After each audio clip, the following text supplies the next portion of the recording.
Welcome back. Welcome back to another episode of Off the Schneid. We're doing some drafting tonight. Last episode, a couple days ago, we did it was a pretty deep dive into the rookie class. And I think there's still an absolute ton of value, just a bevy of value to be had with these rookies still. We'll see if that changes as we get closer to the combine. It certainly will after the combine, like it always does. And we see rookies kind of fly up draft boards. We do know that there's some that are being mispriced, misvalued, namely, Tet McMillan, in my opinion, Ashton Genty. But if you want to dig into that, check out the episode from a few days ago, and it's a lot more in depth. We'll get into that in another couple of weeks. We'll get into I'll show my spreadsheet again, fill it out a little bit more. I did watch a little bit of tape on Travis Hunter last night, so I have somewhat of an opinion now, and I don't know if people will like it. We'll see, but we'll get into that if we want. But let's jump into Underdog. We're just gonna rip some drafts tonight.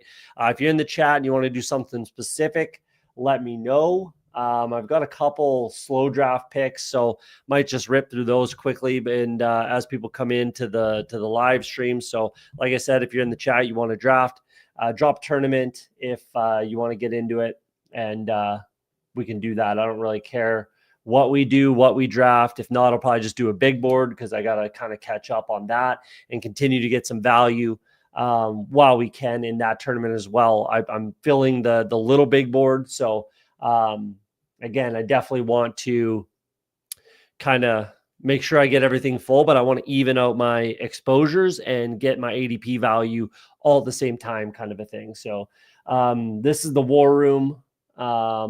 I am logged into Spike Week, but that's it's been a bit of a pain. We'll figure that out. I need to force a little bit of Mike Evans into my life, so I think that's what I'm going to do here.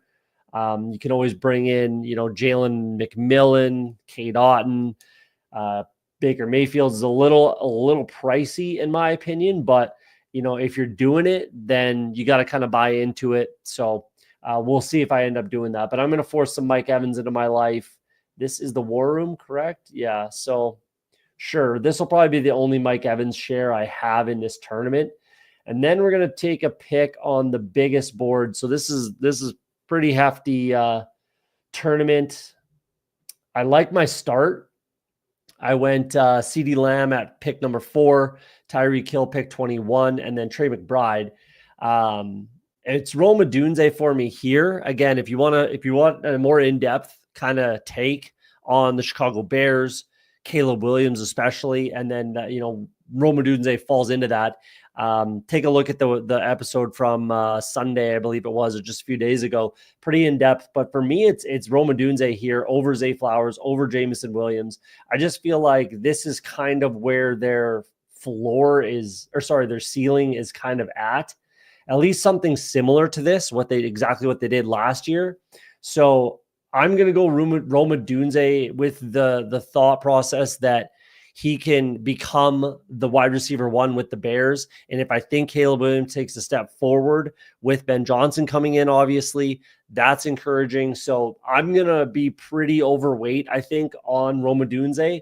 And I'm all right with that. I think that's solid strategy. I really do.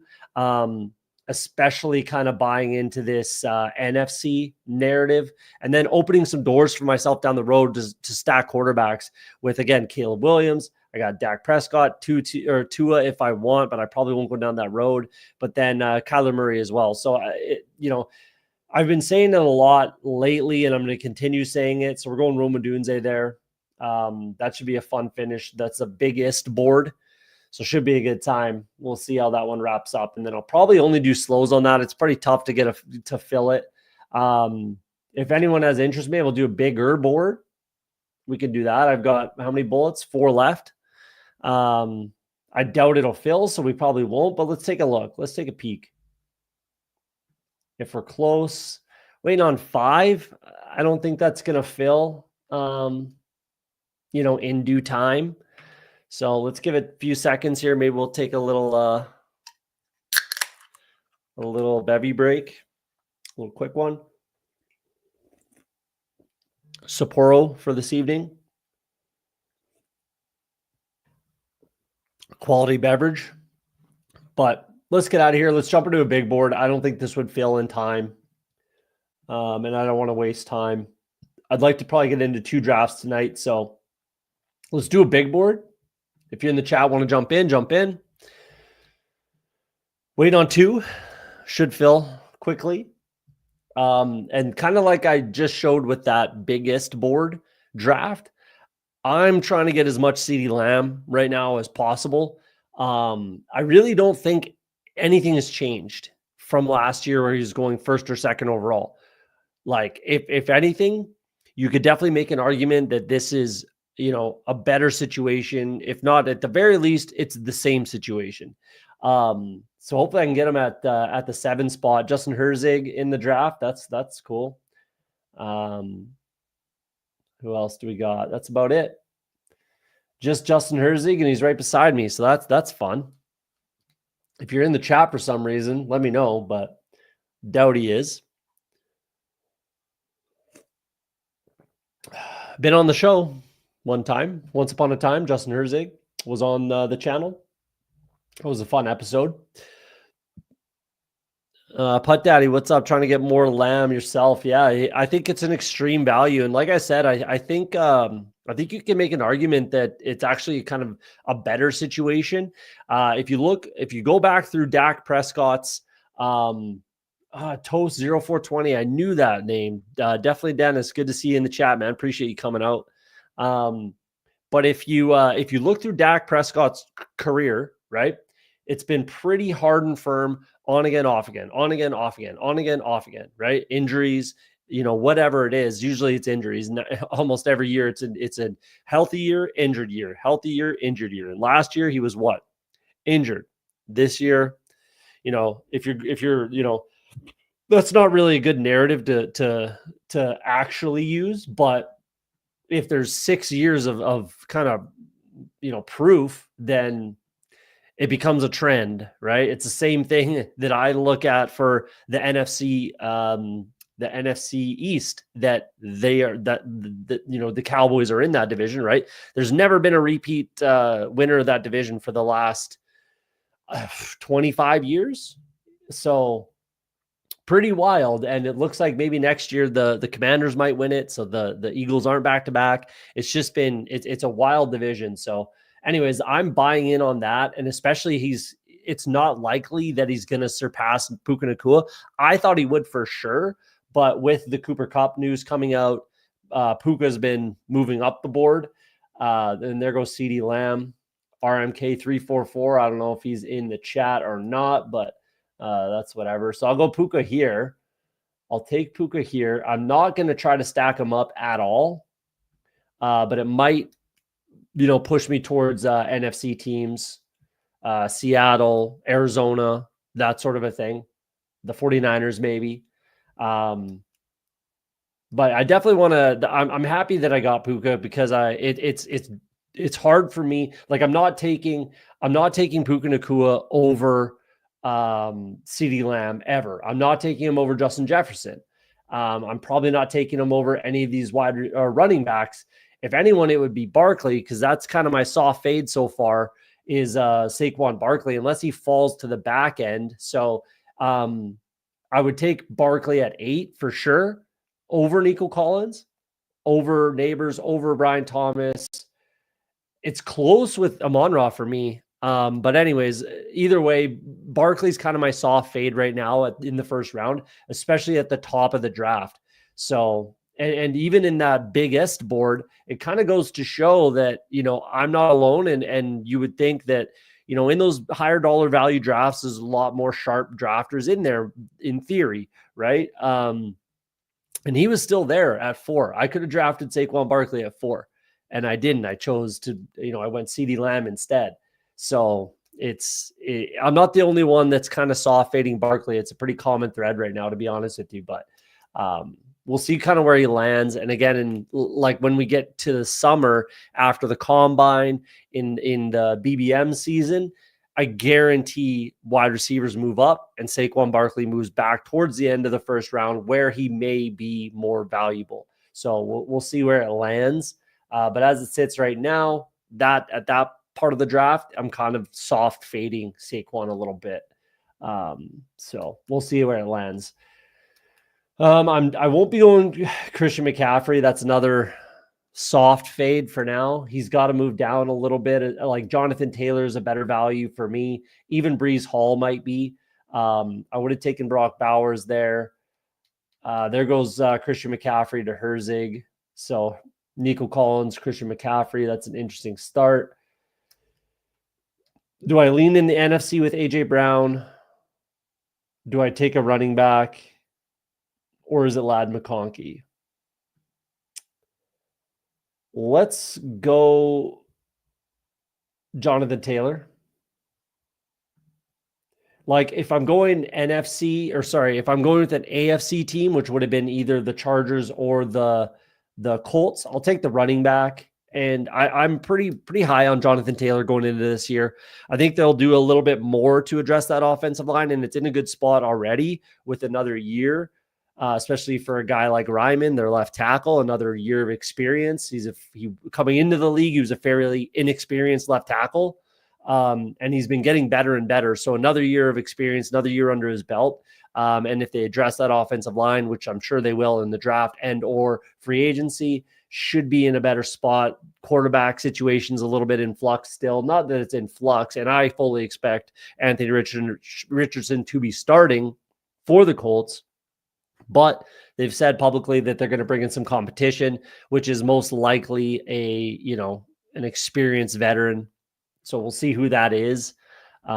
But either way, it shouldn't affect Jonathan Taylor's workload. And there's no other running back there right now. Sure, they could absolutely draft somebody. I fully expect them to either draft or bring in a free agent at the running back position. But I really don't think that that's going to affect Jonathan Taylor too much. So, I'm pretty wheels up. Like the way I'm looking at Jonathan Taylor this year is very similar to how I was looking at Saquon Barkley last year, where I thought he was a value in the second, third round. Same thing with Jonathan Taylor. I think he's a value. I think potentially, you could definitely take him at the back end of the first round, at the 1-2 turn. So that's kind of how I'm looking at Jonathan Taylor this year. Not that we're going to see him explode for 2,000 yards and, have a career season. He could, but either way, I think that there's definitely value to be had with Jonathan Taylor. Where are we? JSN goes a little bit early. That most definitely would have been my pick. That hurts. That's another guy I'm trying to gobble up as many shares as I can is JSN. But again, I'm not the only one on that thought process. So we'll probably go Trey McBride. I'm personally exceptionally high on Trey McBride this year. His value is maybe not his value. There's no value. His ADP is inflated for sure. But if let's say he adds 6 more touchdowns, which is a lot, don't get me wrong, that's a ton, but it's only 8 touchdowns. He's going to be, I think I'll say this. I think Trey McBride has every opportunity to put up kind of an all-time tight end season. I really do. I really, really do. Marvin Harrison Jr. is there, yes, and he's going to definitely take away, and he's definitely going to, increase his output from his rookie season, which was fairly inefficient, very up and down, very hit or miss, right? Inconsistent, call it what you want, but that could be due to quarterback play a little bit too. Drew Petzing's still there, who's a very smart guy, very good so far, offensive coordinator. I think we can definitely see, and everybody's saying this, tight end or touchdown opposite of regression. I don't know, impression. I don't know what the difference is there. I don't know what the word is, but you get what I'm saying. He's got to get more touchdowns this year, and I'm not the only one who thinks that. So I like Trey McBride where he's going. If he can be my 3rd round pick, I'll take him. 4th round pick, absolutely. Early 4th round. If you can get Trey McBride, easy click. But it's pretty difficult to not, it's pretty difficult to see him fall into the 4th round. He's a 3rd round pick pretty much all day. If he goes into the 2nd, that'll be where we start to, have some question marks. I don't see that happening, but if it does, then we can start pulling back, asking questions, wondering if that's the right move, that sort of a thing.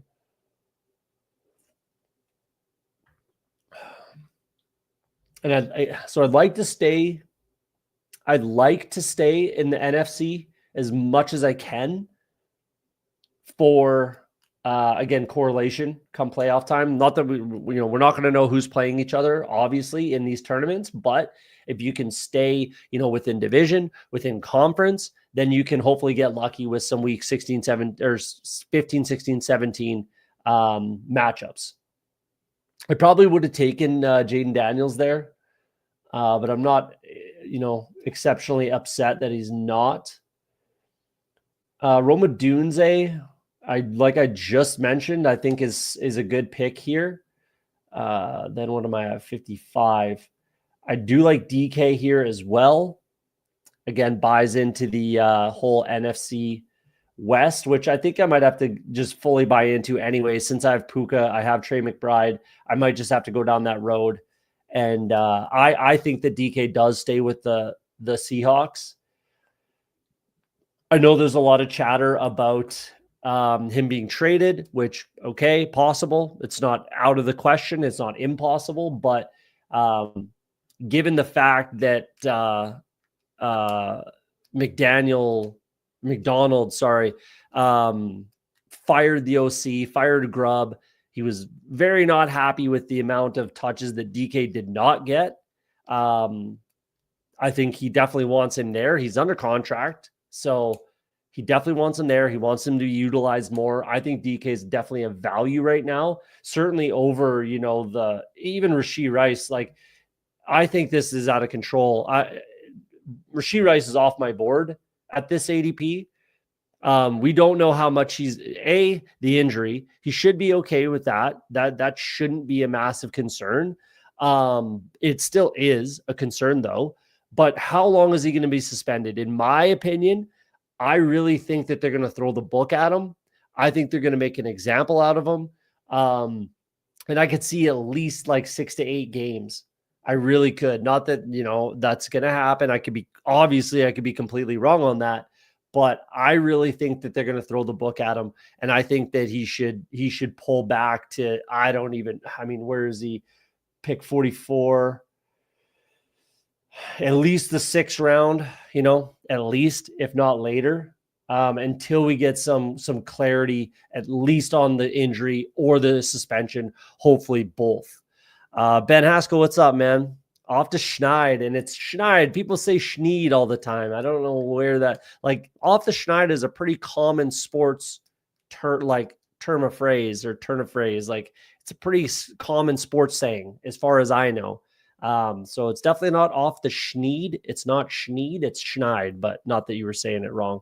I just hear it when I hear it, it's like nails on a chalkboard. It doesn't make sense, but it's also like, how do you not know that saying, man? Like, it's wild. It's kind of embarrassing, isn't it? But either way.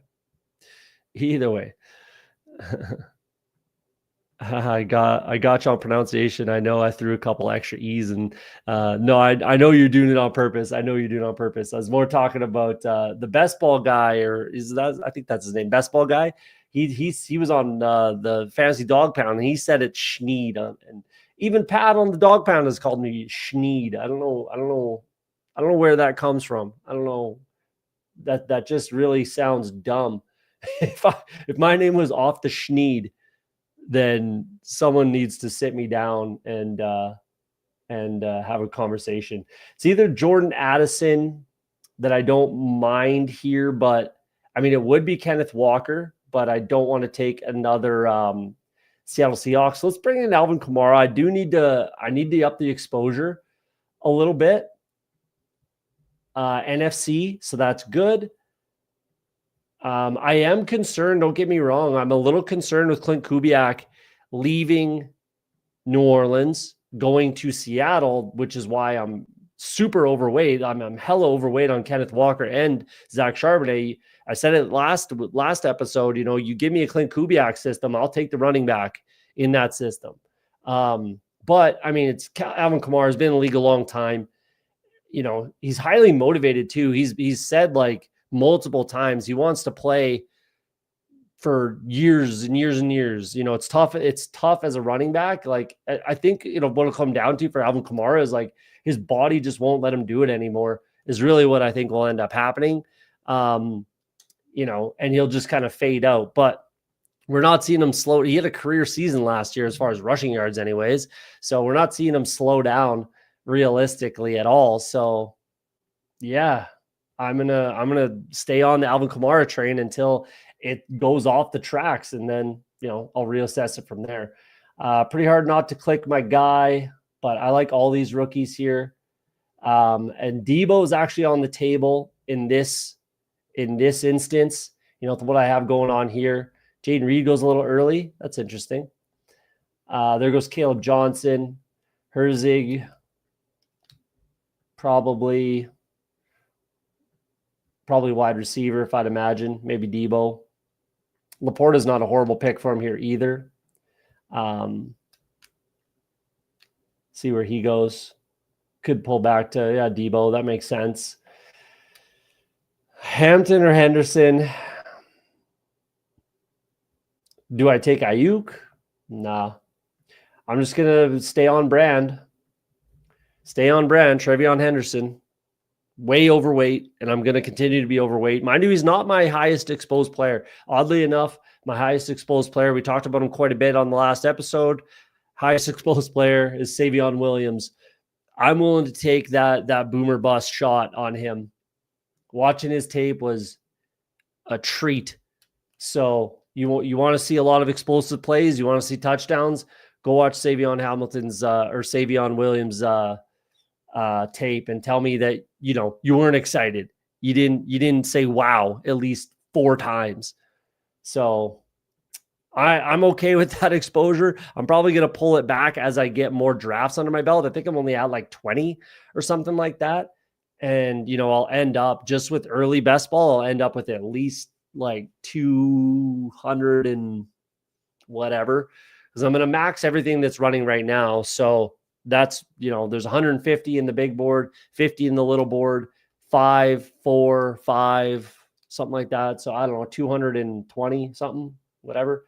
So as I get going and as I get my spike week figured out, it's not letting me sign into it right now, which is annoying. I can easily fix it. I just need to take the 10 minutes to do it.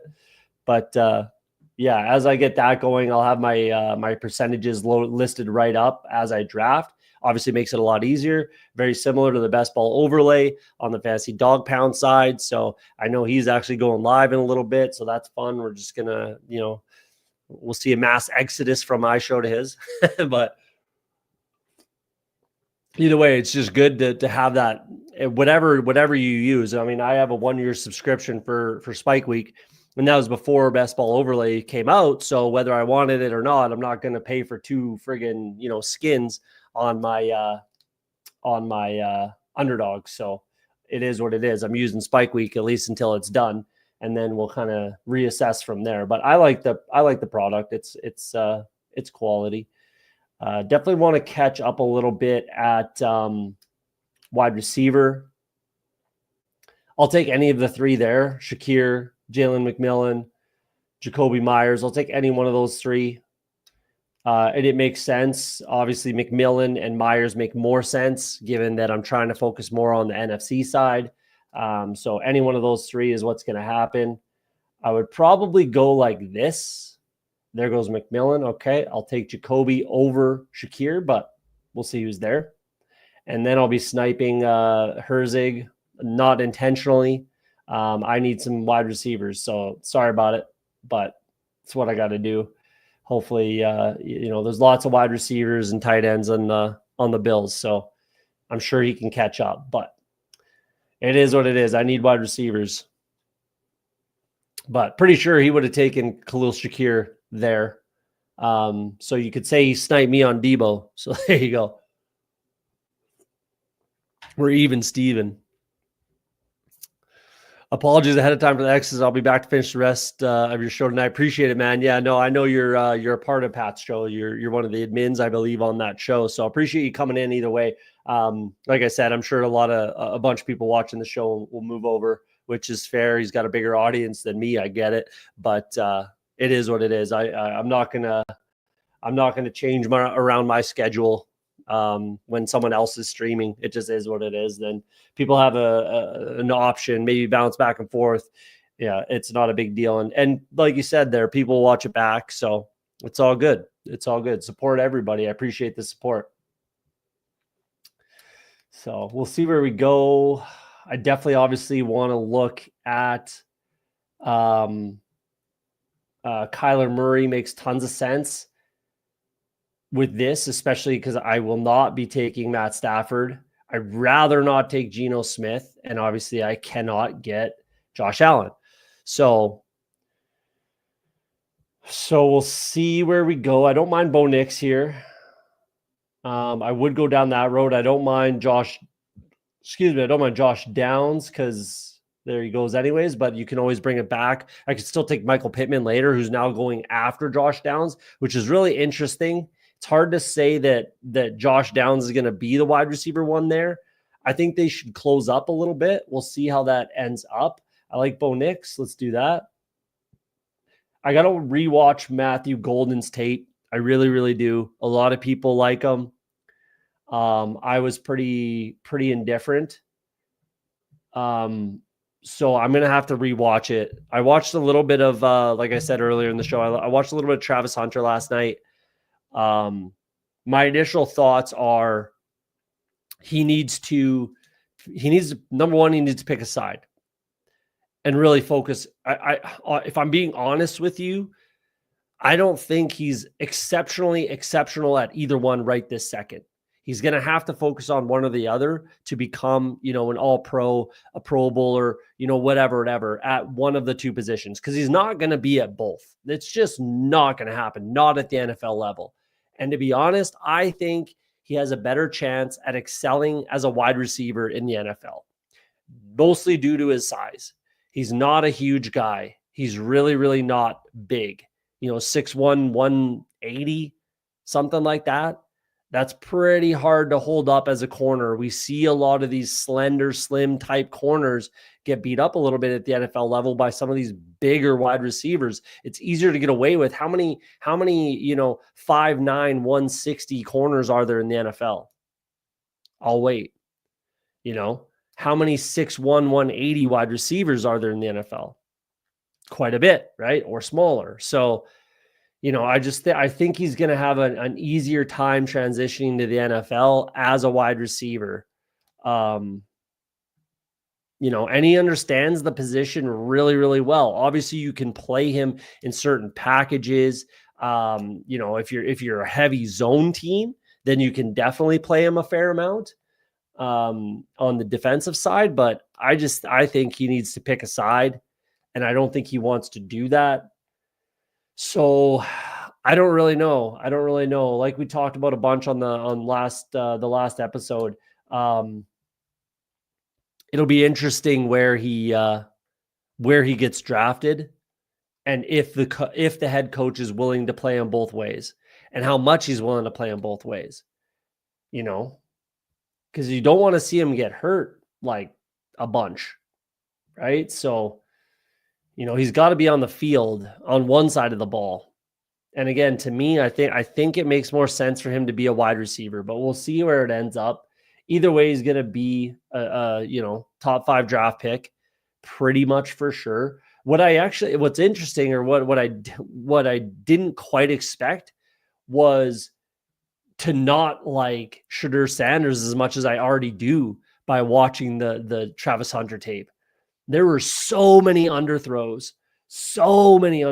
Plus, he has a weird over-the-top hitch kind of a throwing motion that I really, really despise. I haven't straight up watched Shedeur Sanders tape yet. But watching the Travis Hunter tape really did not encourage me for Shedeur Sanders, if I'm being honest. We'll see where it lands, but yeah, I was not particularly impressed. But we'll see where it gets when the time comes. I really don't want to take Kyler here, but I kind of have to if I want him, and I do want him. I can wait a little bit longer to take my third quarterback now. I probably pretty easy, probably be a 3-6-8-3 kind of a team, which is pretty easy to do. I get it, but it makes the most sense. Unless you get two top tier tight ends or two top tier quarterbacks. A couple weeks ago, there was a Lamar, Jaden Daniels team, and that person didn't end up drafting a third, which I can't particularly get behind. I think you can definitely stop at 2, which is nice to mix that into your exposure as well. It just opens a ton of doors when you can just take 2 quarterbacks, just take 2 tight ends. If you can just take 2 of both, then it's really interesting, which I need to actually start doing more and mix it in by taking, maybe we'll look at it next when we start the next draft after this one. But even, Baker and Lamar or Goff and Josh Allen, Burrow and Love, something like that, where you have 2 quality enough quarterbacks that are starters, they're going to play all year without injury. But we're drafting like we're right. We're not drafting thinking someone gets hurt. And if they're both quality enough quarterbacks, then even if one does get hurt for 2 weeks, 3 weeks, the other one can kind of pick up the slack, at least until that quarterback comes back. So Marvin Mims makes tons of sense here to go with my Bo Nix. Michael Pittman. Coleman should go to Herzig here probably. He takes Dobbins. I'm going to take Marvin Mims to pair up with my Bo Nix. That makes lots of sense. I don't think I'll end up taking another Cardinal with Kyler. Even if I just end up with Trey McBride and Kyler Murray, I'd rather just roll the dice that a rookie wide receiver ends up in Arizona and completes that kind of double stack. I might take another Denver wide receiver. I probably will. Troy Franklin, Vele maybe, but probably Troy Franklin with Mims. Yeah, and then we'll see what we do with our third quarterback situation, because I definitely feel like I need a third. But maybe I can wait. Like Justin Fields is a guy I've been scooping up left, right, and center. Even Sam Darnold is there. I could see Sam Darnold going to a team like the Giants. I don't know if that's a hot take or not. I don't know if people are saying that a ton. I know Jameis Winston was being linked to the Giants a little bit in the Super Bowl presser with Saquon, right?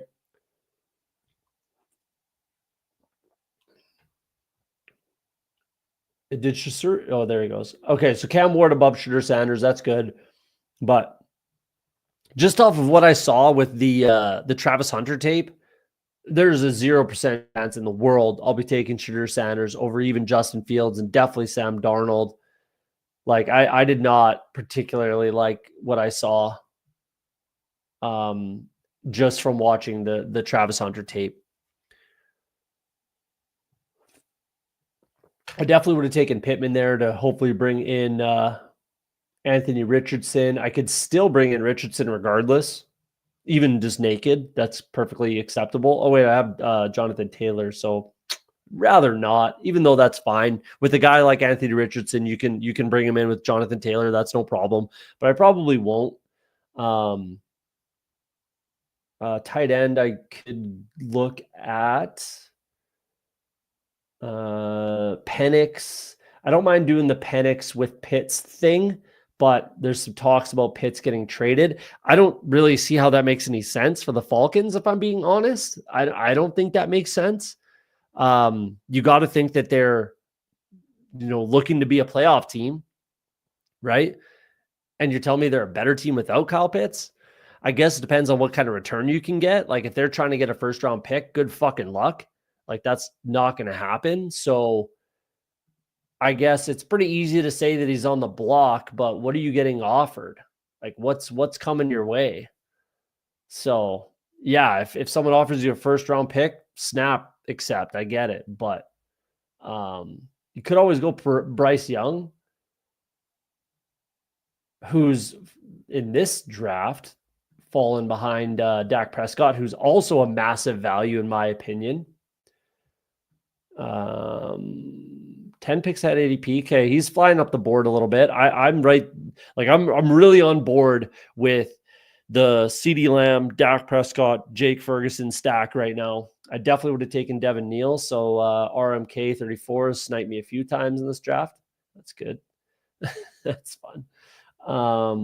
Fat Keenan, I don't know.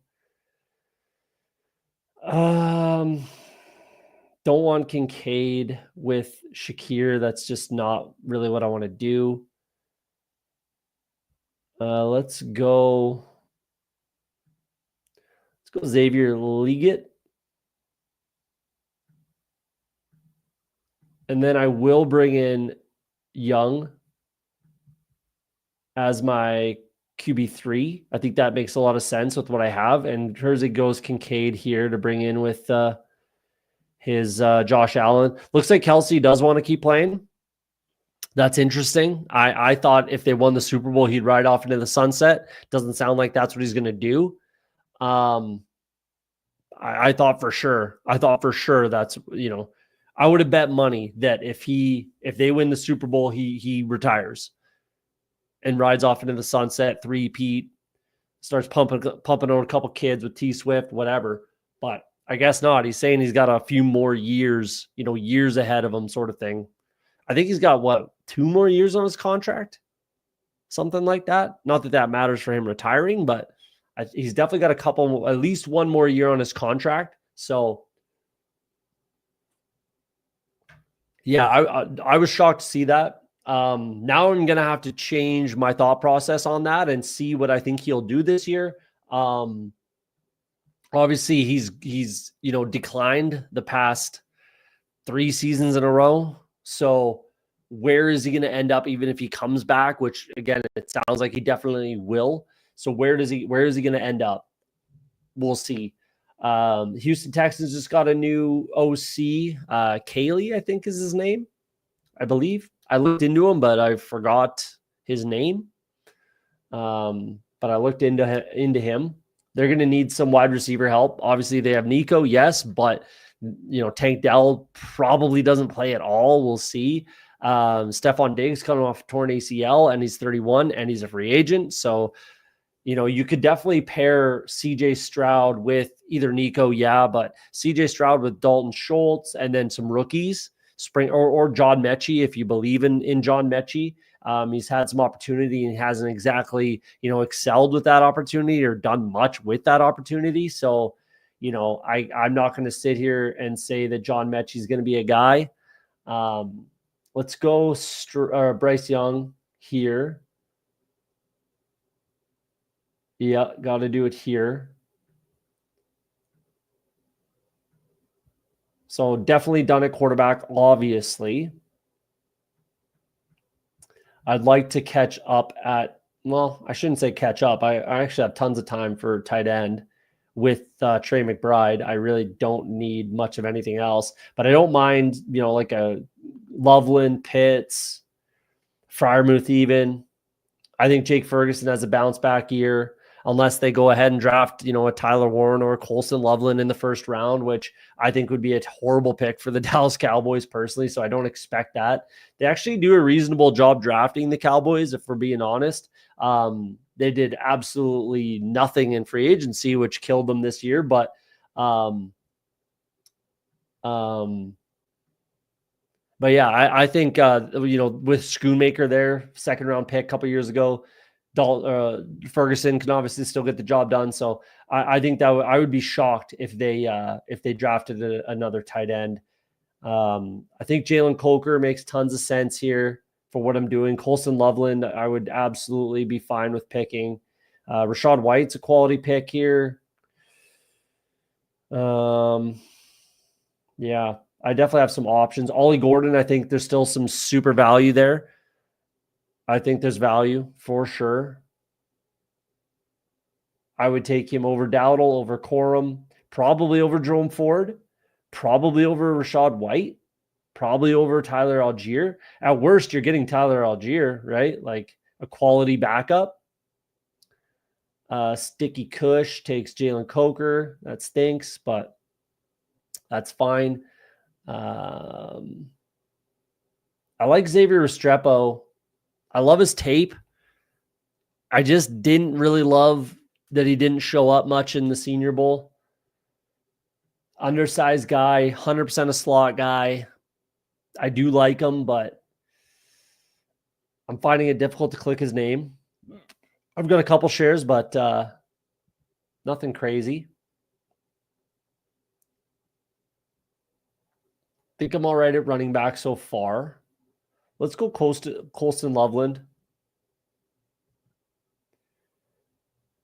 Bring in another high-end tight end, in my opinion, who's a value. So the name of the episode was Rookie Value. I think Travion Henderson is a rookie value, and Colston Loveland, I think, is absolutely a value. So let's bring him in. And then one more tight end who I have one in mind. So we're going to be focusing running back, wide receiver here. Yeah, probably more on the wide receiver side. I love Puka, obviously. DK, there's some question marks, even though I do think he's a value and I do like him. Shakir, I do like him, but again, there's some question marks if they bring in some rookies. Marvin Mims, they could draft, Tez Johnson or something like that, right? And Bryce Young with Liggett. There you go. Putt Daddy says, I wouldn't consider Murray and Knicks elite, but I may have stopped at 2 QBs. I prefer that strategy when I can. I don't disagree. Like I was just saying, I need to do that more. I would have a hard time doing it with Knicks and Murray. I really would. I would, especially when you can bring in a guy like Richardson or Fields just naked and have that rushing ability. I would have a really hard time stopping at Knicks and Murray personally. If I'm doing it, I would have to have like at least, a Lamar, at least a Burrow, like Lamar, Josh Allen, at least Joe Burrow, and then one of these two, or, a Love, a Dak Prescott, something like that. And again, like I was saying, I really like, especially in these early big boards where it's 20 rounds, I really like to get 2 quarterbacks and 2 tight ends and stop there. I was doing that an absolute ton last year in my big board drafts. When we were streaming, that's what I was doing on stream. It worked out. I had a really good year in the big board. But it's something you kind of have to commit to at going into the draft, or at least like knowing where your draft position is. And then you have to commit to it. You have to pick Trey McBride, Brock Bowers, Lamar, Josh Allen. You have to, in my opinion, you kind of have to get one of those at each position. And then you can wait a little bit longer and push it to like the 10th round, whatever. I'll make this pick and then we'll jump to the draft board and take a kind of peek. Who do I want? Running backs are kind of thin. Thin part of the draft. Wide receivers are kind of thin. I think Jerome Ford could be okay here, given the value as well. Ollie Gordon was certainly high on my list there. I'm not big on Amari Cooper after the season he just had. So let's go Jerome Ford. I don't know if Nick Chubb will be kind of playing at all. And I think Jerome Ford was banged up a little bit all year. It'll really hurt if Joel Bitonio does retire, like he talked about. But let's bring in Jerome Ford. But anyway, so if you get one of those, Josh Allen, Joe Burrow, Jaden Daniels, Lamar Jackson with a Brock Bowers or a Trey McBride, pretty much those two specifically, that's really the only way I'm stopping at 2, where it makes sense. Like, yeah, you could get Kittle and Hawkinson or Laporta and Andrews, but I would rather one of these two. And then you can bring it back with like a Kincaid or maybe Pitts, whereas Jake Ferguson, Tucker Kraft, someone like that. So that's what I would rather do. And then for quarterbacks, you get one of those early round guys, right? Burrow, Daniels, Lamar, Allen, bring it back with Dak. Even Caleb Williams, I could be absolutely fine with. Jordan Love, Goff, Baker, Patrick Mahomes, if all of these, if it lines up and if it makes sense, like I'm not saying go ahead and force it, but if it lines up and makes sense, I love that strategy too, especially again, because then you can fill out your running back room, wide receiver room, whatever, or just, hero running back with like a Derrick Henry or, Saquon or whatever it is, Gibbs, Bijan, someone like that, and then fill it out with a bunch of rookies, fill it out with a bunch of second-year running backs, that sort of a thing, where you can get that extra pick at both positions, quarter or running back and wide receiver. Yeah, I need to add more of that myself into my portfolio. That's for sure, because it's a very good strategy in my opinion. Where are we at here? 2 more running backs, 3 more wide receivers is pretty much what we're looking at. Jalen Royals is there, but for me, I would rather have Wandale. And there he goes. Okay. that was my pick, but that's okay. Wouldn't mind a couple more rookies, but Braylon Allen and Isaac Arendo being there. And Isaac Arendo makes a lot of sense for this team with my NFC West kind of buy-in, especially in the 15th round. I'm okay with that. So let's bring in Garendo, a guy I really like. And then I'll probably bring in a rookie, but we'll see where it lands. It's not a huge concern as we sit right now.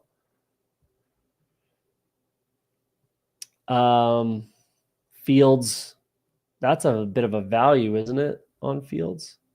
Yeah, wow, 10 pick value on Justin Fields. That doesn't happen a lot these days. That does not. I think he's my highest exposed quarterback right now because he just makes sense to bring in naked. We don't know where he's going to go. Could stay with the Steelers, could go to the Raiders, Giants potentially. But you don't need him to throw. You don't need him stacked at all. So that's the beauty of Justin Fields. That's why he's my highest exposed player or quarterback anyways.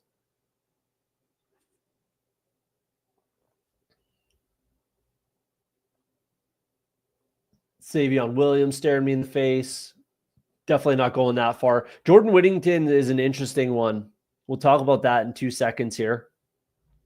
He's an interesting one. Obviously, he's rising. He has been rising. He'll continue to rise, especially once the trigger gets pulled on a Cooper Kupp deal. Where's Demarcus Robinson going right now? Definitely after. Yeah, definitely after, obviously, which is fine. And he's still draftable. That's for damn sure, Demarcus Robinson. But I would rather Jordan Whittington as well. We're going to bring in Jatavian Sanders. I'm just going to go ahead and take him here. I really want to pair him up with my Xavier Leggett, double stack my Bryce Young. Yeah, it just makes the most sense to wrap up my tight end room. Get a quality second-year tight end with a rookie and an established vet who's, arguably tight end 1. So wrapped up there makes lots of sense. Yeah, beauty. I like this team. I like the way this team is shaping up. I'd rather not Jerome Ford, but look at the ADP. Look at the value there. I can't go wrong. Isaac Rendo, I'm not exceptionally high on. It's a good pick with CMC injury history and just the constant concern of injury with CMC right now. Plus, it just really works with my NFC West kind of situation I have going on here. So there's a good, there's a fairly good opportunity that I can have at least a playoff matchup with the Cardinals, Kyler Murray and Trey McBride. Good opportunity. They play either the 49ers, the Rams, or the Seahawks in the fantasy football playoffs somewhere. It's a very good opportunity. So I'll take the chance on that. All 4 teams in the division, Could get some other, just a 1v1 kind of playoff matchup outside of that. So that's the kind of stuff I like to do a lot. Maybe that'll be the next episode. We talk more about that. But it should always be on the table for any time you're drafting these early big boards where we don't know who plays who, right? Pick within conference and pick within division. It's a quality strategy. So definitely something that I'm, buying into in this draft. Plus I've got, Carolina with New Orleans makes sense. What else? Anything else? Not really, but that's okay. I like what I have going on here. So Audric Estime, I think, is my highest exposed running back right now. Should be moving up the board, should be going higher than he is, I think. Yeah, we'll see where that ends up. It's just a wide receiver and running back right now. Savion Williams staring me in the face, but I likely will not be taking him unless he falls after this pick. DeAndre Hopkins continues to fall, which, to be honest, he should. There he goes. We're going to bring in Troy Franklin to double stack Denver. So I've got Denver double stack, Carolina double stack, Arizona single stack. I think Troy Franklin takes a step forward this year. I think Mims does as well. And we obviously saw it towards the end of the season last year. His last 2 games were insane. The fantasy football playoffs were, you needed Mims almost. You needed that Cincinnati Denver game stack, which I had a ton of. We talked about last episode, right? You can be extremely right and still not make money, not win money, not have it go right for you. A lot of things have to fall in line, right, for you to get lucky. Hersey goes Nick Chubb. I'm not a fan of this running back room at all. Interesting. We'll go over that team after. That's a lot of boomer running backs. And I don't even know if Nick Chubb's going to play this year. I really don't think he does. You can only go through so much. What do we got? 1 more running back, 2 more wide receivers. Savion Williams, I'll take him if he falls to me.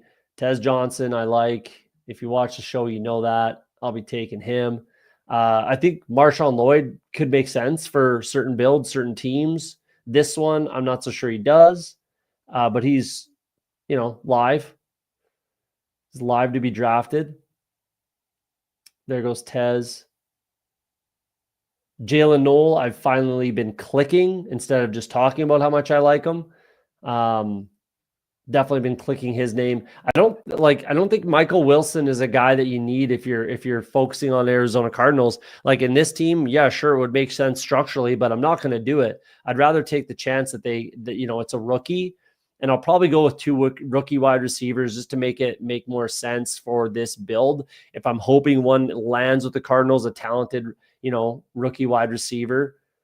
And a guy like Jalen Noel actually could make a ton of sense for the Cardinals. So could Savion Williams, really, but we'll see how that goes. So I definitely will take him here, add it to the pile, add it to the exposure. Herzig takes him. I think that's a good pick. I like Savion Williams quite a bit. Is there a running back that I have to take? You could say Damian Williams, but I'm not going to go down that road. Let's take Jalen Noel, bring him into the team. 1 more of each. I'm probably going to go Jordan James here. I liked his tape a lot.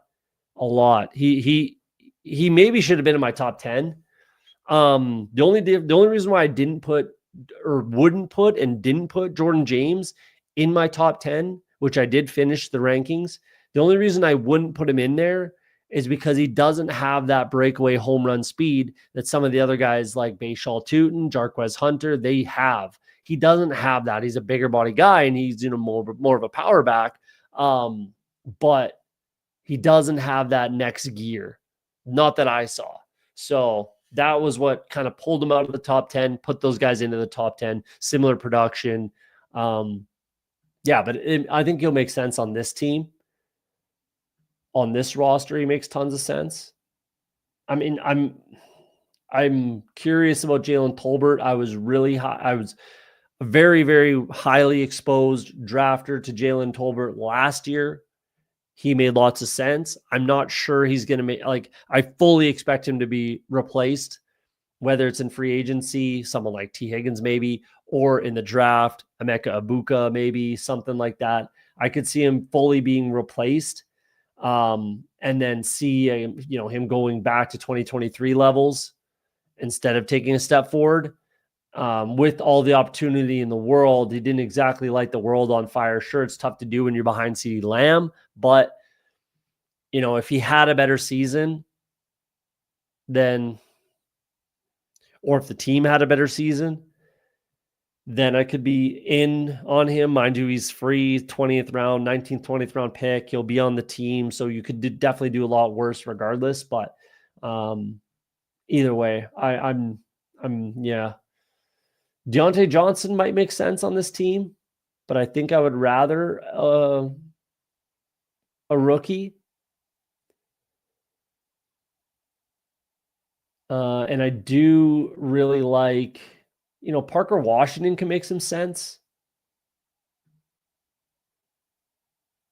Yeah, they just have so many holes on that team that I think Parker Washington makes sense.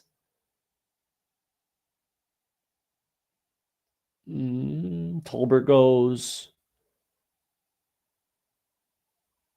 I love me some Ricky White. I might just take him. Let's go Jordan James right now. Get that over with. Bring him in. Bring in another rookie. Maybe I should have added more home run speed. Henderson home run. Even Jonathan Taylor can, hit some home runs. Garendo can. Ford can. So I guess that's fine. Yeah, that makes sense. I might be going Ricky White here. Haven't clicked him in a little while. And I'm a big fan personally of Ricky White. Loved his tape. And just we talked about it again last episode there, pretty in depth. And I'm going to hit on it again. There's really not a top tier wide receiver in this draft class, in my opinion. Ted McMillan is not, he is not Drake London. He is not up there with, Odunze. In my opinion, if you think that, then go ham, go nuts. I just do not think that. I don't think there's any wide receiver in this class. And if there is, it's Emeka Ibuka for me. I said it last episode. I'll say it now. I'm going to say it more and more as we go. I really don't think that that's going to change. Obviously, guys are going to get hyped up and down, but I'm not going to be changing my stance on this. I'm pretty hard firm when I make my rankings, when I have my takes. I'm pretty hard and firm. And I live by the sword, die by the sword. And to be honest, I'm, in my opinion, and from what I see, I'm right more often than I'm wrong. So I'll keep going down that road, and hopefully it works out. So, and Parker Washington goes. I might have gone down that road. Let's get a Ricky White share. I like Ricky White a lot. Like the tape. Nick Nash is there, but I am going to need him to be hyped up a little bit. It's interesting that he's fallen and Ricky White's kind of moved up a tiny bit. Not that, again, really matters, but let's bring him in. So I don't mind this team. I don't mind this team at all. Bo Nix, Kyler Murray, Bryce Young. Double stack my Denver with Bo Nix. Double stack Bryce Young. Single stack Kyler Murray. I like all that. Jonathan Taylor, Alvin Kamara, Travion Henderson, Jerome Ford, Isaac Garendo, Jordan James. Nice mix of, first, second year, third year running backs, veteran running backs, rookie running backs. I like that. Puka, DK, Khalil Shakir, Marvin Mims, Xavier Leggett, Troy Franklin, Jalen Noel, Ricky White. Little soft in the wide receiver room, I think.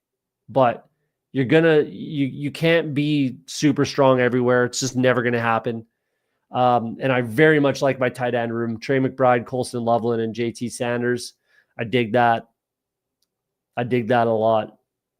stacked with the quarterback, 2 wide receivers on the Denver side. They could definitely be live to draft a tight end, and I think they probably should.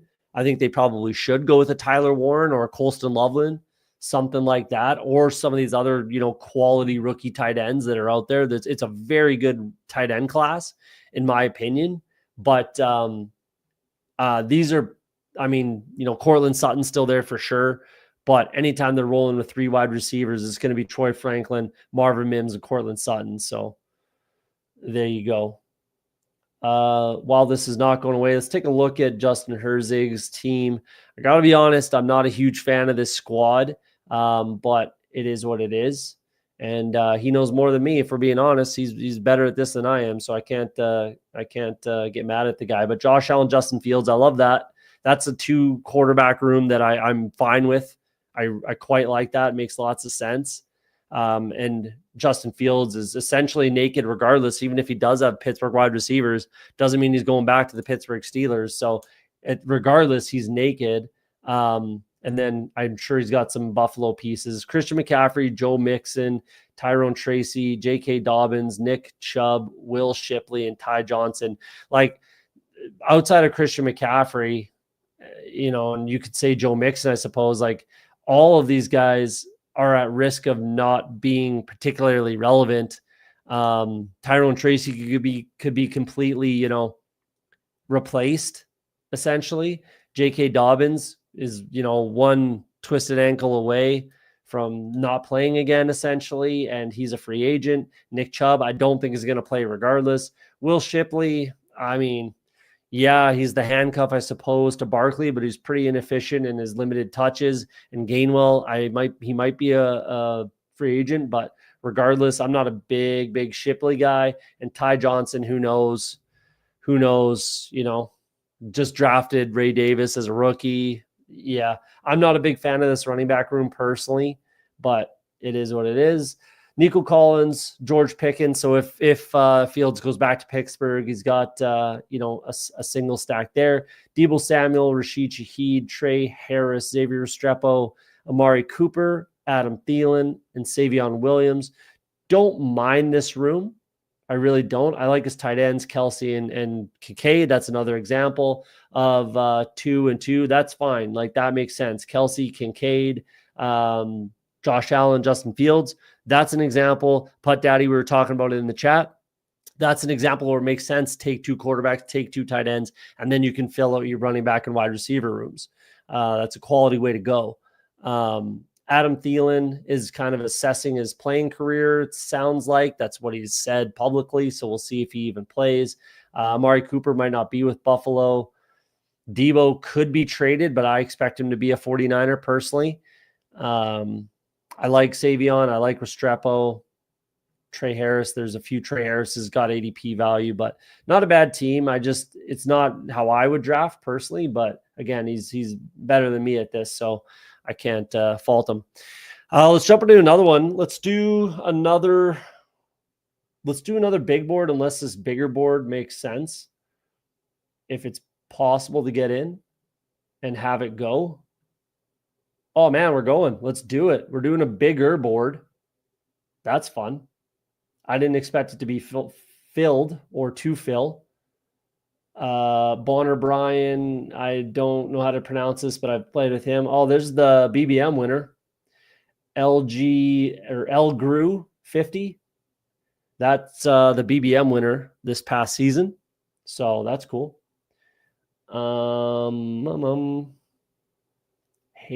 Hooded, I think.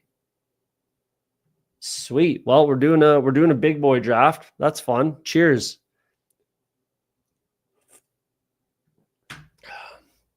Didn't expect this to fill, so I was kind of just checking in on it. So sorry if you're in the chat and you wanted to draft and you weren't going to jump into $100 draft, but I was the last one to get in anyways, and it filled. So a little bit of a different strategy in these.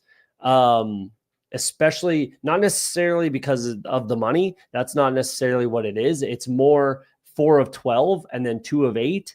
But also it's a 5 max. So get your guys, be sure about your picks, and yeah, just change your strategy a little bit. Nothing crazy, but you gotta pay a little more attention. You gotta change your strategy a little bit, and get your guys. Be firmer with your takes. Is all. Be committed. Be committed to your takes. I guess I'll take Puka, but I really want CD. Perfect. Especially at pick 7 to get CD. That's really nice. That's really nice. So that's perfect. That couldn't have gone any better. To be pick 7 and to get CD Lamb in this bigger dollar value tournament. Perfect. Perfect. Now that means I get a better second round pick, right? That's what I'm kind of getting at. So pick 18, where would we want to go with that? Probably Jonathan Taylor again. Unless like Drake London or Brock Bowers are there. I would take Ladd over AJ Brown, even though, yeah, I could end up with a week 17 matchup, Dallas Philly. That could definitely happen, but I'm not exceptionally high on AJ Brown this year. There's just been some dysfunction in Philly this year, even though, which is wild because they're obviously in the Super Bowl. They're about to play for a Super Bowl and they could win that game fully, but there's definitely been some dysfunction there.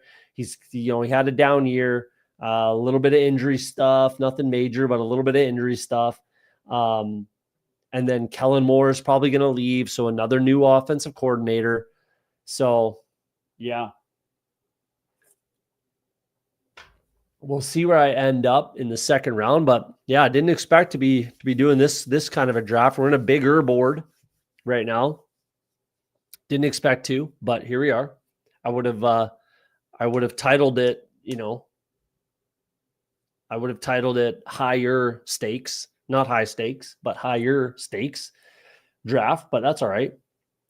Hopefully I can get some rookie value in this draft as well.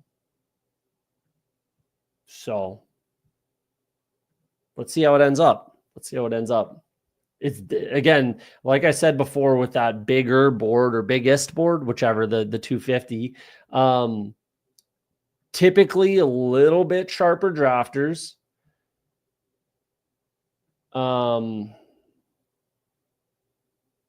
So you gotta, yeah, like I said before, you gotta be with it. You gotta be hard and fast on your takes and be firm. It is what it is. Christian McCaffrey falling, that's not uncommon in these rooms.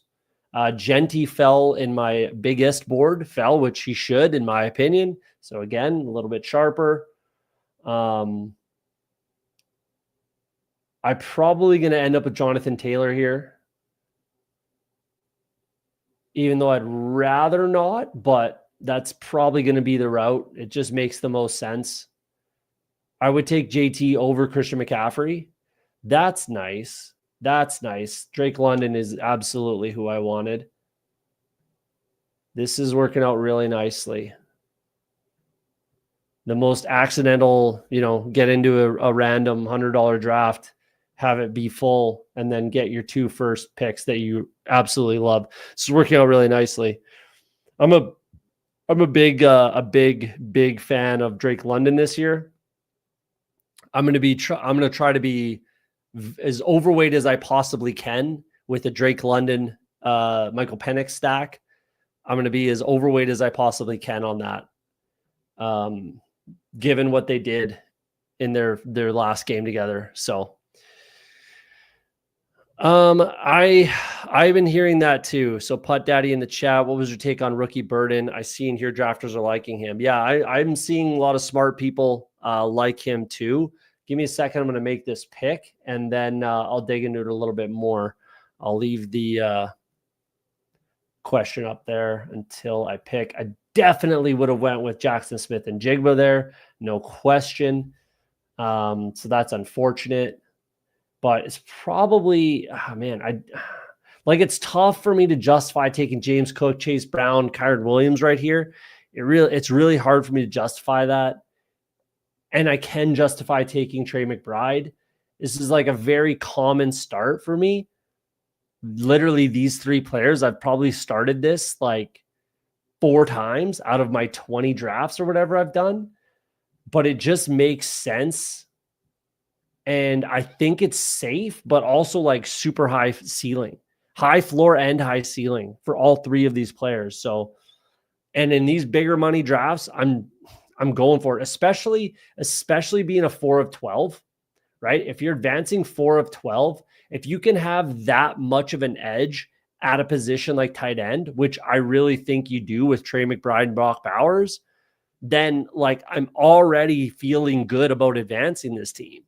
So it is what it is. Just pick your guys and stay firm in your takes when you're in these higher dollar value drafts, right? And then that also opened the doors. We were talking about it earlier to the 2 tight end, stop at 2 tight ends, and then I can open some doors at running back, wide receiver, right? So we'll see where this ends up. But back to the question here, my take on Burden, I'm seeing a lot of people smarter than me who, know ball more than me, know football, no tape more than me, all that kind of stuff, that like Luther Burden too.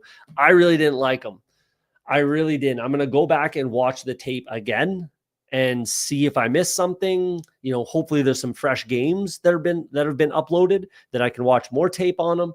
I'm going to go watch him again because I really didn't love his tape. I thought he did a good job of keeping his feet on the ground. Very Debo-esque, very AJ Brown-esque in that regard. Thick guy. I liked some of his stuff, some of his tape, but I'm going to go rewatch it because on first watch, I didn't particularly love it. And again, other people that are smarter than me are picking him. So, and liking him and talking him up, hyping him up. So I'm going to have to go rewatch the tape and, kind of continue down that path of developing a fresh take on Luther Burden is where I'm at, because I didn't particularly love the tape when I watched it. So this is an interesting spot of the draft. It's really a spot that I don't particularly love. Guys are scooping up wide receivers, running backs, which is fine. I'm going to stay hard and firm on my Rome Odunze, and I'm going to take Rome Odunze. Again, I don't exactly want to, but opens a quarterback door. So my quarterback door is wide open, right? I can take any one of these 4 quarterbacks and I'm stacked up, single stack. I can double stack. I can double stack Ferguson. I can double stack Pitts. I can double stack Kmet, right? I can single stack because I won't do any more, but I could bring in Kyler Murray if I want to, right? So doors are wide open for me. I would have really liked JSN right here, went a couple picks before I picked Trey McBride. So I definitely would have clicked any one of these 3 picks. I would have taken Jackson Smith and Jacob, but Josh Allen or Lamar Jackson. I would have taken any one of those 3 over Trey McBride, no question, but they obviously all go. And I would take Trey McBride over these running backs. So makes sense. And then, bring up Rome Odunze a little bit. 6 picks, not a big deal. I'm guess you could say I'm falling behind at running back, but I'm really not super concerned about it. If Joe Burrow keeps falling, I will take him, which this guy should take Burrow right now. Obviously, he's setting up, Cincinnati and Miami. It'd be really nice for him if they play in the playoffs. Oh, he doesn't. Okay. And then the guy after him takes Joe Burrow. I don't know why you wouldn't take Joe Burrow there, drafting T. Higgins and Jamar Chase, even though I don't expect T. Higgins to be on the Bengals this year, but still probably should have drafted Joe Burrow there.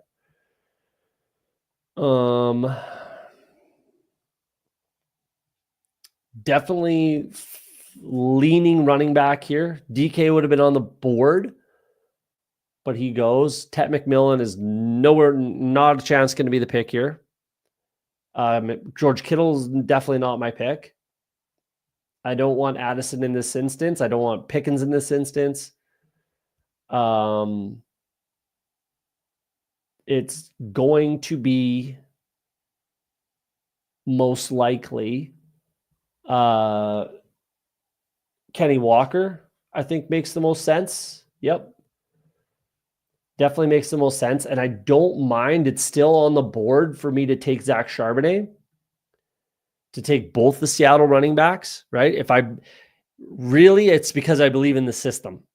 Again, I've said it tons of times. You give me a Kubiak system, you give me Clint Kubiak, I'll take his running backs, and I'll take both of them.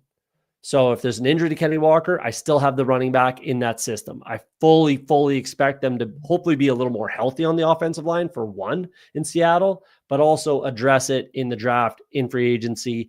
They have to make some moves. They have to, they have to bolster that offensive line. And I think they will. I don't think that that's a concern that they're just going to sit on their hands. So,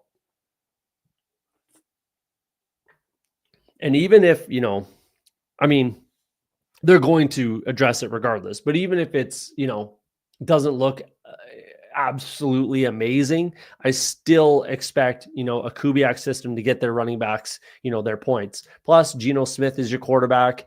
It's in their best interest to hand the ball off at least, if you can 30 times a game, no question, if you can. Depends on how the game script is going, right? But I'm liking the way that this team is going so far. Like I said, just stay fast and firm on your takes. And these are all players that I'm very much in love with this year. I'm drafting a ton of. I'm going to have a high exposure to all of these players. My door is wide open for quarterbacks and kind of later round quarterbacks where I can get 3 of them. I definitely will take 3 quarterbacks in this with what I've done so far. And again, it's wide open for me.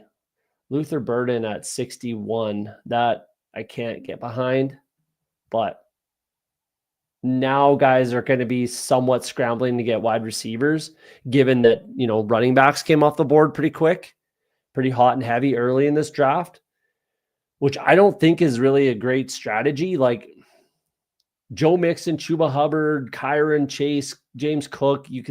James Cook is fine, but Jamar Chase, Kyron Williams, Chuba Hubbard, Joe Mixon, a lot of question marks in there.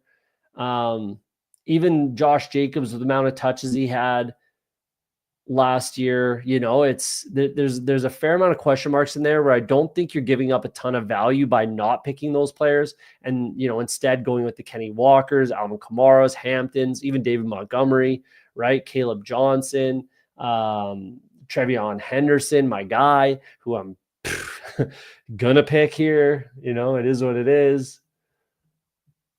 Yeah, I don't see why I wouldn't. 79 should leave the door open for me to get a wide receiver with my next pick. This is and if you've watched a few episodes so far or I guess I've only done one so far. This is very on brand for me. These players are very on brand for how my big board season is going to go. So there you go. There's a peek behind the curtain of exactly how I'm drafting when it really, really matters. When it's a 5 max, 4 max tournament, $100 buy-in, $250 buy-in, whatever it is, these higher dollar buy-ins, whatever. This is how I'm going to be drafting. Very, very, very similar to this. These are kind of my guys. These are the guys I like at their ADPs. There you go. Little peek behind the curtain, if you will.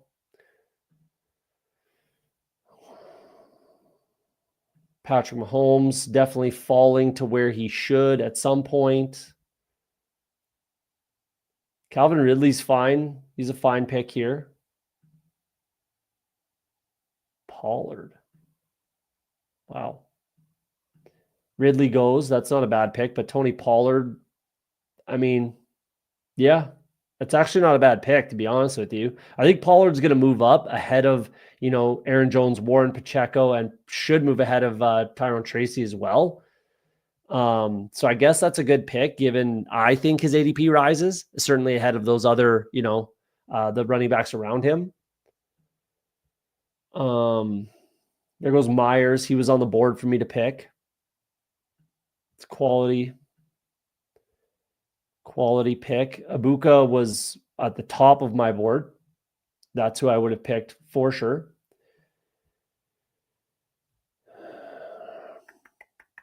So it's either Khalil Shakir or Jalen McMillan.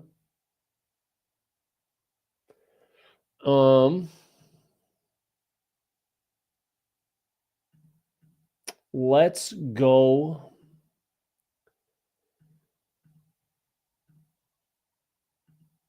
Khalil Shakir. Maybe should have went McMillan there, but that's close. That's pretty razor thin. That's razor thin. I don't really care what I was just saying. The draft I just did with the NFC West, staying in conference division, all that kind of thing. It's less. Oh, sorry.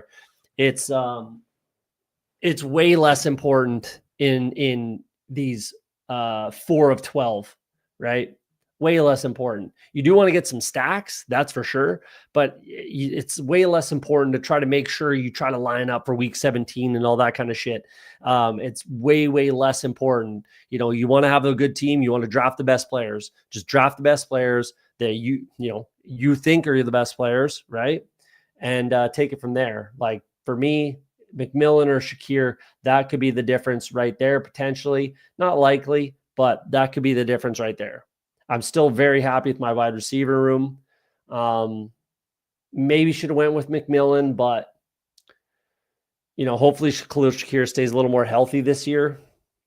And they're going to add a wide receiver regardless. But they could bring in a wide receiver, and Shakir could do at the very least exactly what he did this past season, right? Even if they bring in Tet McMillan, whoever, Ibuka, whoever, if they bring in whatever wide receiver, unless it's like T. Higgins. And even then, even if T. Higgins comes over to Buffalo, then, Shakir could still do what he did, if not maybe more, because there was nobody to take any coverage from anybody.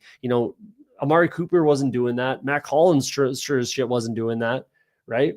Coleman maybe could in his second season, maybe, but I don't really think so. Where do we want to go from here? Mark Andrews isn't a bad play here. Just to say I could be done at two tight ends. That's not a bad play. That's not a bad play. Man. Huh. I don't want to do that. I just don't want to do that. Yeah, I just don't want to do that. I'm going to go with Zach Charbonnet here, because then I can get one of my quarterbacks, either Kyler or Caleb Williams. I would lean actually Caleb. If they're both there, I'll go Caleb over Kyler, because then I can still bring in Cole Kmet and be okay with 2 tight ends. But the door's still open for a third. That's fine. I could still bring in a third. Yeah, that's the way it's looking right now. And again, I wanted both Seahawk running backs. I really did. Again, you give me that Kubiak system, I'll take it. I'll take them both, and just guarantee myself that production in that system. Quarterbacks are falling a little bit, which I don't know, doesn't really change anything for me. I fully expect Nix, Baker, and maybe Goff to go as well. There goes Nix. That's a little overkill. Burrow, Mahomes, and Nix. There goes Baker. And he takes Goff. Wow, 4 quarterbacks, hey? That's a mistake, especially when you have Burrow, Mahomes, Nix. To take Goff, that's a mistake. Trying to guarantee yourself an advance or something stupid. I don't really know. I guess that's your strategy. Really just try to think you're going to guarantee yourself an advancement. Nothing. Well, I guess he's got Mahomes and Rashee Rice stacked, but I can't get behind that.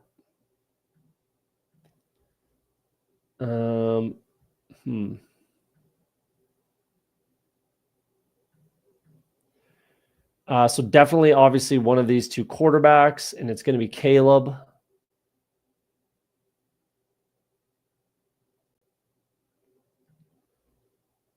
Let's go with Caleb Williams.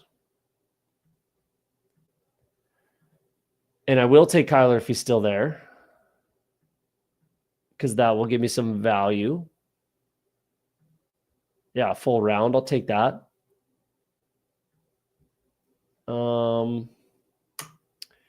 I would take Ramondre if he's still there. Take the value. If I didn't have Shakir, I would put Coleman on my list. I guess I could still take Mims. And the other thing is I don't really feel like I have to double stack at all in these. Again, like, or where are we at? 23 seat final. You don't have to be perfect. You do not have to be perfect with 23, right? 4 of 12, 2 of 8, right? So 1 of 4, you could say. And then 1 of 8, sure, you got to get right there, but just stack up, your quarterbacks. You should be okay as long as you have good players. But a 23 seat final, you don't need, triple stack, double bring back, that kind of shit. You don't have to be perfect in week 17. You don't. So you could take single stacks all day, which might bring Tucker Kraft into the equation with Trey McBride. And then I can stop at 2 tight ends. There goes Kyler. Not that I expected him to fully be there.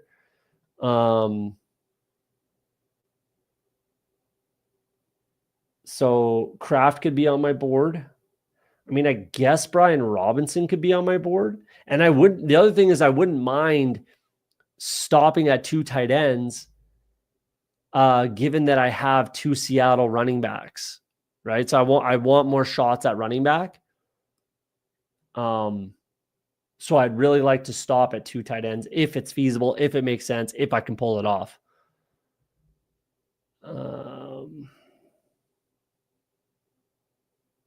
Yeah.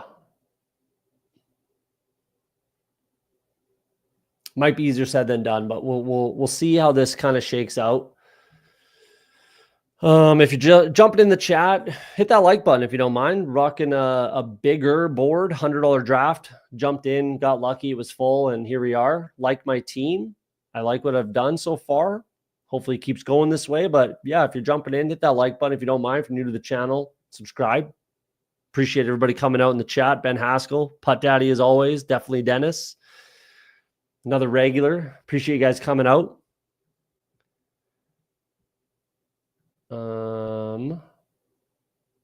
Man, Brian Robinson could be on the board here, but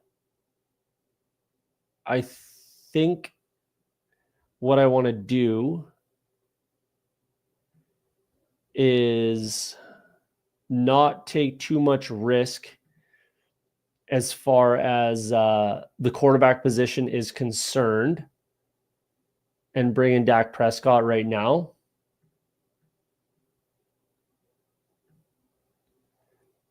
Starting to see some falling ADPs. Quarterbacks are sliding off the board. I've got single stack, Dallas, single stack, Bears. Plus, I could bring in one of the 2 tight ends on those 2 teams and feel pretty good about it. Feel pretty good about stopping at 2. Yeah. Which is, again, is what I'd like to do with those 2 Seahawk running backs, where I'm probably not going to have them both enter a lineup very often. It's possible. It's not off the table, especially, like I said, in that system. But I'm really not drafting like they are both going to enter my lineup most weeks. So one of them almost every week is what I'm hoping.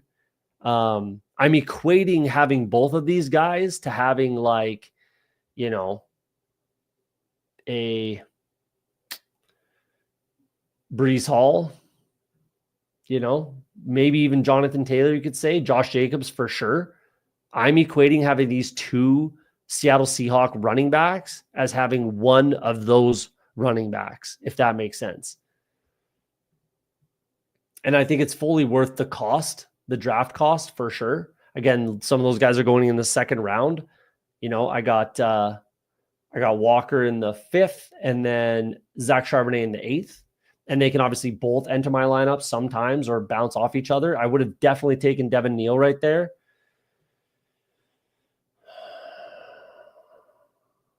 I don't particularly like that I'm falling behind at wide receiver, but I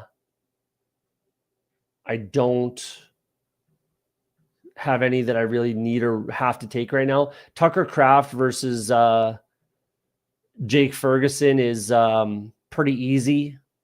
It's pretty close. I don't need to push anything. So I'm going to bring in Michael Penix. I've matched up my top 3 wide receivers, right? I am falling behind at wide receiver, but it's not the end of the world, in my opinion. I think there's lots of value at the end of drafts at the wide receiver position, especially if I have these high caliber guys, which I think I do.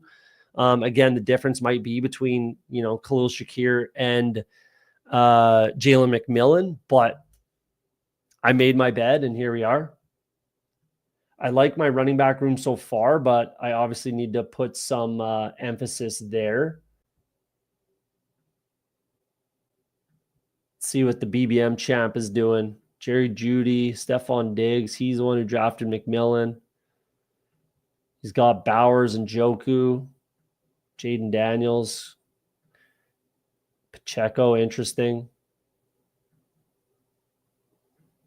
He's got the Jacksonville stack. Might just go naked with Jaden Daniels. So, oops. I have options at tight end. There goes Kraft. That's fine. I probably wasn't going to take him anyways. I have options at tight end. So we'll see who's there when it gets to me. I like Trey Benson personally. Yeah, there's lots of options at tight end realistically. And I don't want to fall much further behind at wide receiver. I think I'm okay, but I don't want to fall too much further behind. This guy's getting pretty light. Definitely buying into the 49ers being a value, which that's a fine strategy. You know, they're still the 49ers. It's still Kyle Shanahan. So this is an interesting running back room for him. Richardson. So yeah, I don't want to fall, and tight ends are falling a little bit, but I don't want to fall much further behind at wide receiver. I think the Quentin Johnson is live for 1,000 yards, double-digit touchdowns this year. And if you're saying I'm crazy for saying that, then I don't know what to tell you. It's clear the coaching staff likes him. So let's bring him in. I don't want to fall any farther behind. So I like that. And then I have some options at tight end. There's still tons of value. Restrepo's there. Coker's there. Tons of value at wide receiver. Again, especially if you have these, in your opinion, top tier wide receivers, which CeeDee Lamb, of course, Drake London, in my opinion, and Rome Odunze, I think takes a large step forward. So I like that. I'm happy with this draft. I'm actually quite happy with this draft. The only one thing I might regret, Khalil Shakir, Jalen McMillan. That's the only thing that I might look back on and regret, I suppose. Jake Ferguson would have been on my board for sure, but he's gone. Not a big deal. And I think there's some value at running back later in the draft too. So I don't really have to press anything realistically. I don't think. I think I'm in good shape no matter where I go. Benson could be on the table here. Kyle Pitts could be on the table here for sure. For sure. Even with the trade rumors, I think it would be really stupid for them to trade Pitts. I really don't think that would make a lot of sense to me if you're trying to win, which as far as I know they are. Colston Loveland's on the board, Coker, Freiermuth, Ollie Gordon. There's lots of options right here. So I don't feel like I'm going to get locked out from anything. I would probably prioritize running back or tight end over wide receiver with this pick. My next pick, 162. Let's go Ollie Gordon here. Yeah. Let's go Ollie Gordon here. I think he's got tons of room to move up in ADP. Tons of room. And I think he will. I like Colston Loveland there, but I have a lot of options at tight end. When I have Trey McBride, the door is wide open. I don't have to press anything at tight end. Even if I don't get Kmet, who's definitely on my board, even if I don't get Kmet, there's tons of options. I'm not concerned. Really not concerned. If I end up single stack with these three tight ends, that's fine. Or sorry, these three quarterbacks, that's perfectly fine. Not a problem at all to me in my head. Three quality quarterbacks that are all going to score good enough that I have their number one option. I think Romadunze might be the number two behind DJ Moore, but I think he has an opportunity to move up and be the wide receiver one on the Bears, especially in a Ben Johnson system. So, yeah, we'll see. We'll see. I really like how this draft is going, actually. A lot of times it's tough to stream and draft, especially, when it's a little higher pressure, higher dollar value, that kind of thing. But I like the way that this draft is going for me. So done it, quarterback still. Those can go. Yeah, even if I bring in like two rookie tight ends, JT Sanders is there. Like where are we? Arroyo, Fanning. Did Fanning go already? Loveland. He couldn't have gone already. That'd be crazy. Fanning's got to be there. He is. If Fanning, Fanning and Sanders or Arroyo. That's another reason why I picked Trey McBride where I did. Because then the door is wide open for lots of different things. And there's no pressure to double stack, take tight ends where you shouldn't, whatever. Right? Getting some value on Coker. That's not a bad pick here with the value too. Wow. I really wouldn't mind.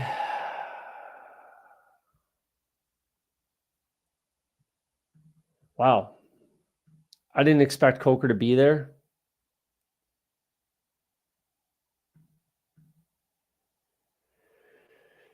I'm going to take him. I mean, you would think I should take Cole Kmet and you wouldn't be wrong, but I've now in my head, I've fully caught up at wide receiver. Fully caught up at wide receiver. And again, what have I just been babbling about for the last 10 minutes? Trey McBride keeps the door wide open at tight end. It does not force you to do anything. So it's just so much easier.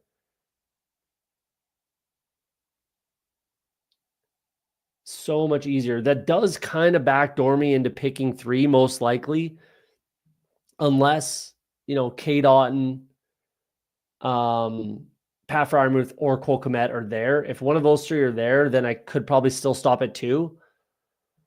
I don't know if I'd put Hunter Henry in that. Maybe I would in the mix there.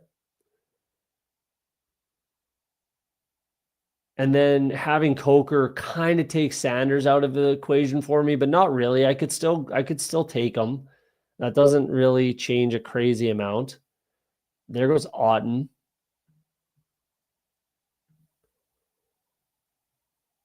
I don't think I would have to force Hunter Henry into this team, though. I'm more comfortable taking Pat Freiermuth or Cole Kmet over Henry. And then I can wait at wide receiver, really, and try to focus maybe on running backs. I probably would have taken Braylon Allen there. I think Audric Estime might be on the table for this team. We'll see, because I'd rather at least, I'm only going to get 6, which kind of sucks, but I would rather get another veteran. There goes Cole Kmet. That sucks. There goes Freiermuth. That sucks.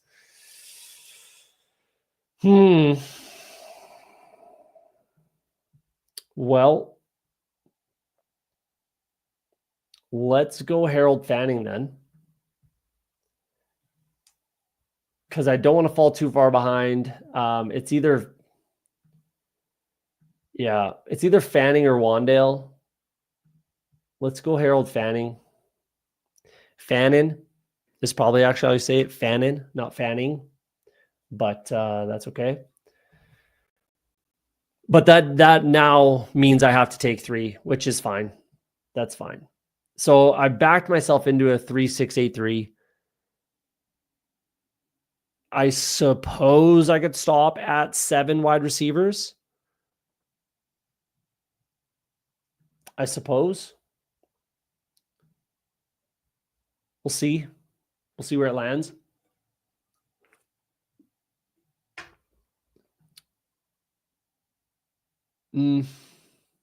Yeah, I don't know. It's tough.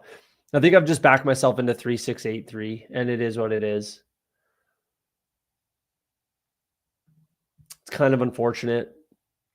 It's not exactly how I wanted to go about it, but that's okay. I wanted to stop at 2 tight ends, but I waited too long. Mind you, if, the 2 go right here, 1 and 3 picks before mine, where if I got either one of these 2 tight ends, I would have stopped at 2. You could say that with Hunter Henry, that I could stop at 2, but I'd rather take the upside, the ceiling with Harold Fannin, and then get a 3rd and kind of go about it that way. Yeah, at least I don't need a quarterback, right, at this point in the draft.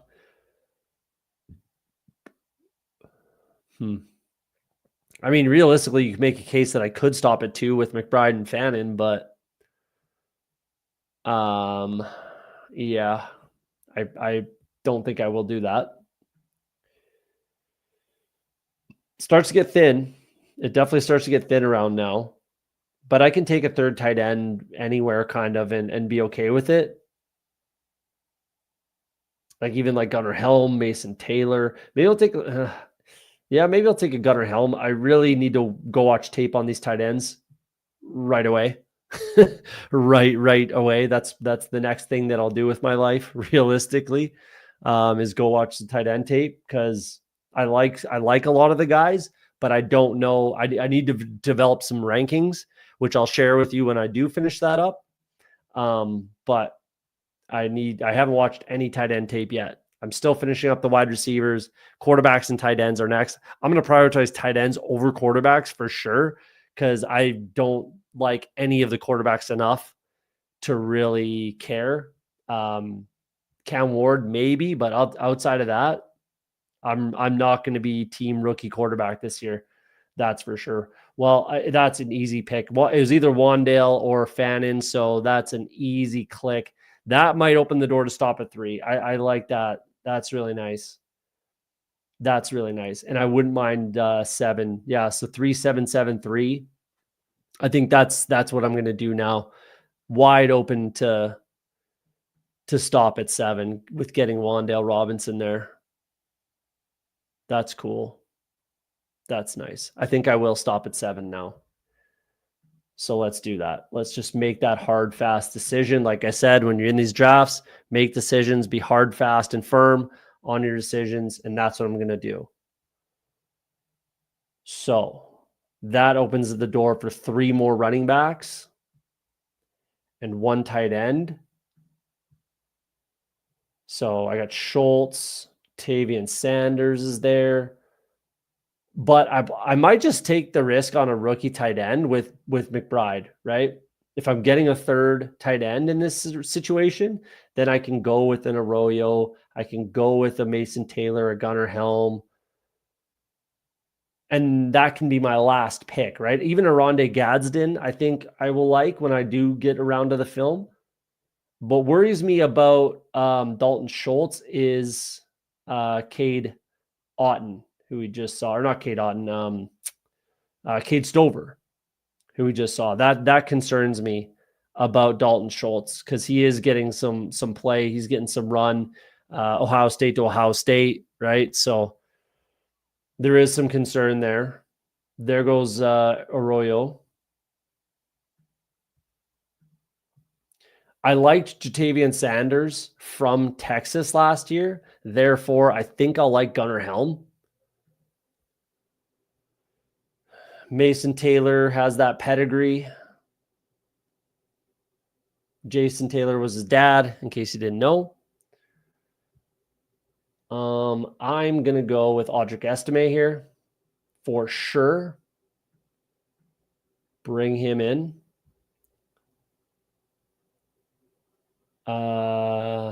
There's lots of rookie running backs I like for sure in this at the end of the draft, at the end of drafts.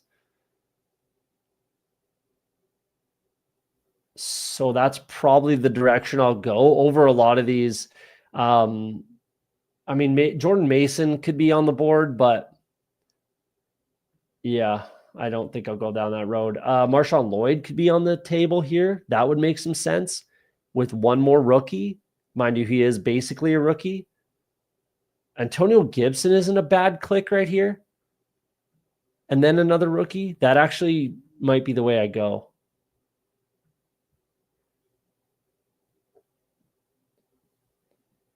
Yeah, that might be the way I go. I think there's some value there. I think yeah, like look at Josh McDaniels running backs throughout his tenure with the Patriots previously. There was a lot of, pass catching going on with Danny Woodhead, whoever else. Name random Patriots running back that caught passes, right? There's tons of them. So I think Gibson could be, at least what he's been.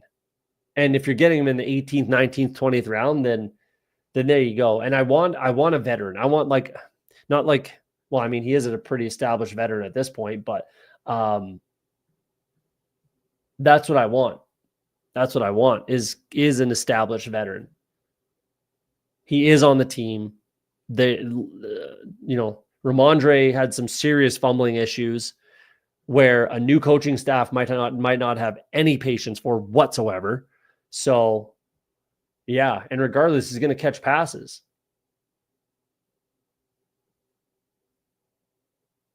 So I think I'm going to do that. That makes tons of sense. And then there's tons of rookies that I like, so I'm not worried about that. Mike Gesicki might be an easy click here too.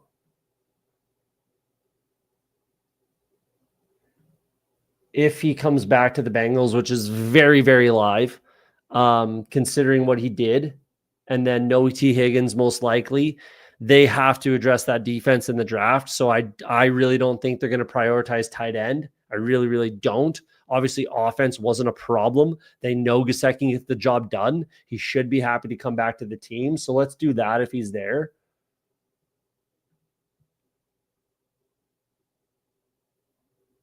If he's there. If not, I could take even Chikakonkwo or, Gunnar Helm. And then for running backs, there's really like an endless list here for me, if I'm being honest. LaQuint Allen's even on the table.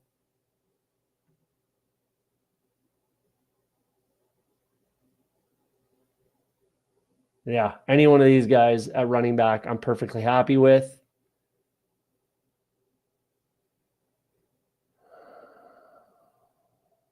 Yeah, I like this team. I like the way that this draft has gone, actually. It's pretty encouraging. Taysom Hill, shout out. Tyler Conklin, but you know, I like Jeremy Ruckert to start for the Jets at tight end next year. I wouldn't draft him in this type of draft, but I think he's on the table. I'm gonna go Mike Gesicki. I'm gonna go Mike Gesicki here. Yeah, with Fannin. Then let's go Mike Gesicki down at tight end. Now we have one more pick at running back. It's going to be a rookie.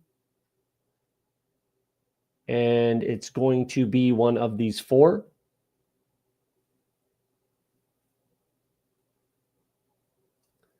Like LaQuint Allen would be at the end of that list. Taj Brooks at the end. And that's literally it. I wouldn't go any further on that.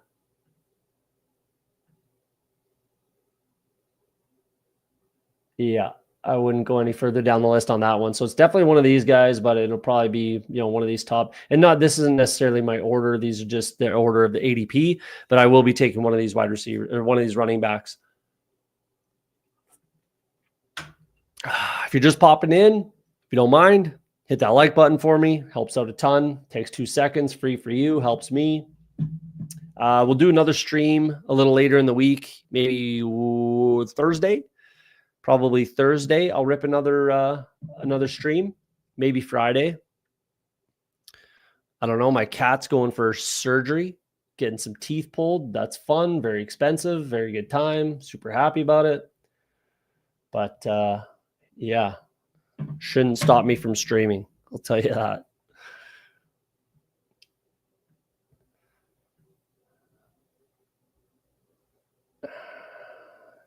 Yeah, I mean, realistically, this shouldn't cost me. This decision shouldn't cost me anything. It's 20th round. Unless one of them is an absolute stud, then I suppose it costs me. But then he's not in my draft pod anyways, right? So, and it's pretty unlikely, but you never know. I'm drafting a lot of these four at the end of drafts, especially Tootin and Hunter, and then mixing in some Martinez and Jordan James. Seems like Tootin's moving up boards, which is, fine. That's some of the ADP value, the rookie ADP value I've been talking about, right? I have a lot of Tootin. People are starting to catch on. So I'm going to keep trying to scoop up the value when and where I can. No quarterbacks? Wow, thanks for the free advancement, man. What are you doing? Jackson Dart, that's your only quarterback. You are not going to make it out of this. What the fuck? Oh, that's interesting. Yannick 8, hey? That's, you just put a match to a $100 bill. Cool. Appreciate it. Appreciate that.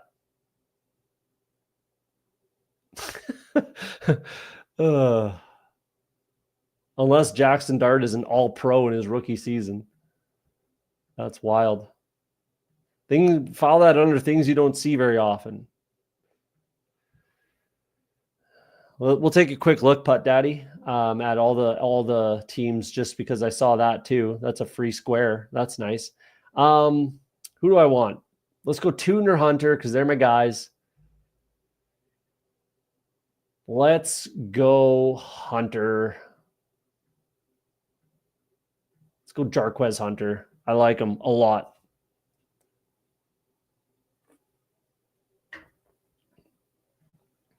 All right. That's nuts. 4 running back, 4 tight end, 1 quarterback.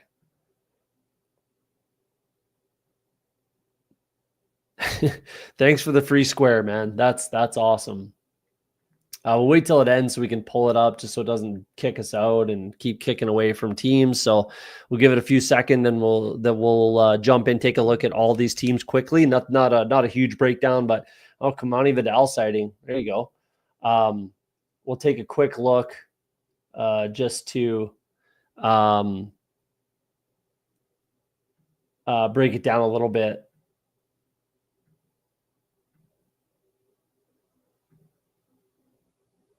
Okay. Here we are. Is that the only one I finished? Yeah, I have a live one going right now. Okay, cool. So here we go. All right. Let's see if there's anything crazy. At the one spot, nothing major. 8 running backs, 6 wide receivers. Interesting. Not sure I'd go down that road personally. I think my team is better than this one. That's nice. Feels good. 4 quarterbacks, so not worth it. This is the one you're talking about, Putt Daddy. 4-6-6-4. Wow. Not honestly, yeah, but I mean, I don't like it, and especially when you're sinking that much capital. That's just ridiculous. 4 of your top 100 picks go to quarterback. That's a massive mistake. Massive. Barkley, Jacobs, Brian Robinson, Swift, Woody Marks, Justice Hill. Yeah, he's got Barkley, I guess. Likely Otten, Hill, Conquo. I like my team a bunch better than this for sure. So those wide receivers are exceptionally weak. So yeah, I would be shocked if I didn't advance out of this pod. Jalen Hurts, Shedeur, Darnold. Sure, why not? Kamani Vidal sighting. Marshawn Lloyd, Eckler, quality. That's fine. Okay, that's a decent team. Best one I've seen so far. Nate 88. I think this guy did a good job. That's okay. A little light at the end, but that's okay. Yeah, 4 tight ends probably necessary. That's fine. JSN Smith. I like my team better. This is a good wide receiver room, though. I like that a lot. Yeah, I like this wide receiver room quite a bit. But I would take my team over this one. Allen Fields, another one. I like that. Don't mind it. Andrews Kincaid, I like that. That's well put together. 2792. What's the username? Ryan3672. Again, light at the end. I don't like Tracy or Connor. Neil and Brees Hall are good. That looks good. Not a bad team for sure. Definitely, beating some of the other teams we looked at. 2, 3. Don't mind that. Decent squad. 8, 7. Sure. Popo. Don't hate that. That's fine, I suppose. I have Chubb completely off my board personally. Don't love any of these 3, but it's fine. I can't hate on it. Oh yeah, this is the guy that 2 rookies. I like those rookies. That's good. The top 2 rookie tight ends. Buying into the San Francisco 49ers. I don't mind this squad. Nothing wrong with that. Yannick, yeah, just free square. Thanks for the free money. That's awesome. Basically, there's like 3 teams already that I pretty much writing in Sharpie that I'm going to finish ahead of. So that's nice. You don't need to beat too many more teams. I don't mind the wide receiver room, I suppose. A lot of rookies, but yeah, can't really get behind that one. The BBM 5 winner, Daniels and Lawrence, I suppose you can get away with that. Bowers and Joku and Ertz. Ertz obviously to pair with Daniels, that's fine. He kind of forced it, but I probably wouldn't have went with Njoku there. I would have went Bowers, Ertz, and another, later than Njoku tight end personally. But De'Ami Brown's a free agent, likely to be back, but still a free agent, not necessarily on the Commanders this year. Don't hate the running back room. Don't mind that. Quality team.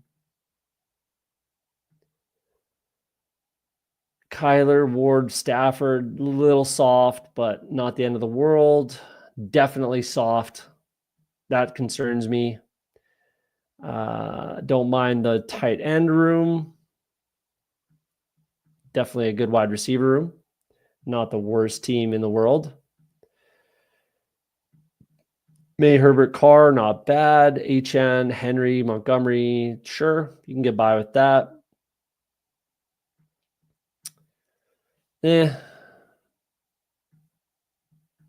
Better than some, but definitely weaker than some at the wide receiver room. Kraft, Sanders, Sanat, that's okay, I suppose, but I'm not picking Sanat. But I don't mind the 2. Probably someone else. Still a little soft. Yeah, I like my chances. I'll say that. I definitely like my chances to advance. That is for sure. So a bit of a longer episode again, another 2-hour episode. Holy moly. Appreciate you guys coming out. Hit that like button for me on your way out if you don't mind. If you're watching it back, I appreciate that. I'll be streaming again, like I said, probably Thursday, maybe Friday, but either way, once this week and maybe on the weekend, but I don't know. It's Super Bowl, obviously, so maybe not on the weekend, but good luck in the Super Bowl. I have a minimum 8th place finish in the bigger mitten 2. Minimum worst I can finish is 8th, so that's nice. Pad the old Underdog bank account. Hopefully I get a little bit higher than that, but we'll see you next time. Like I always say on Off the Schneid, if you're afraid to be wrong, you'll never be right. Hopefully tonight we're right in one of our drafts, especially the bigger dollar value one. But appreciate you guys coming out. See you next time. Peace. Have a good night.